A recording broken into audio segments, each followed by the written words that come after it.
સ્થાનિક સ્વરાજની ચૂંટણીને લઈ બનાસકાંઠા પોલીસ એક્શનમાં અમીરગઢ ચેકપોસ્ટ પર ચેકિંગ દરમિયાન પોલીસે 13 કિલો ચરસ સાથે એક આરોપીને ઝડપી પાડ્યો. એક ફરાર.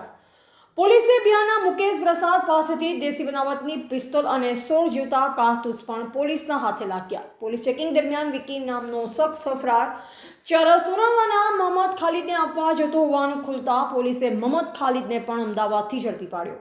પોલીસે 34.7 લાખનો મુદ્દામાલ કબજે કરી વધુ તપાસ હાથ ધરી. નમસ્કાર.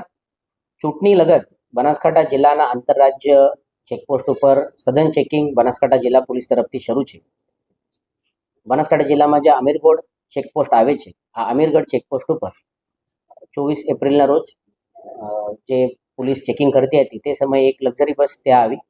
આ લક્ઝરી બસની ચેકિંગ માટે પોલીસ જ્યારે અંદર પહોંચી ત્યારે એક પેસેન્જર સાથે તેઓને એક બેગના અંદર 13 કિલો અને 780 ગ્રામ જેટલો ચરસ મળેલ છે, જેની કિંમત 34.5 લાખ જેટલી છે.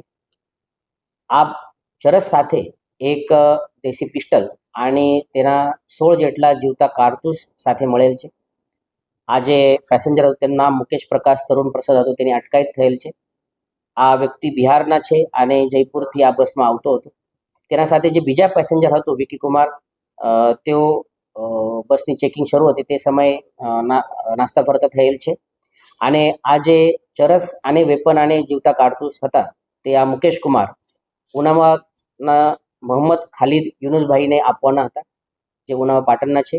અને તેઓને પણ હાલમાં જ ડિટેન પણ કરવામાં આવેલ છે. આગળની પ્રક્રિયા શરૂ છે. તો આ ઇન્ટ્રોગેશન અને ઇન્વેસ્ટિગેશન દરમિયાન આ ચરસ ક્યાંથી અને કઈ પ્રકારે અને કઈ જગ્યા ઉપર લઈ જવા માટે લાવવામાં આવ્યો હતો તેને તપાસ કરવામાં આવશે. કુલ જે મુદ્દામાલ છે જે સીઝ કરવામાં આવેલ છે તેની કિંમત 34,17,000 જેટલી છે.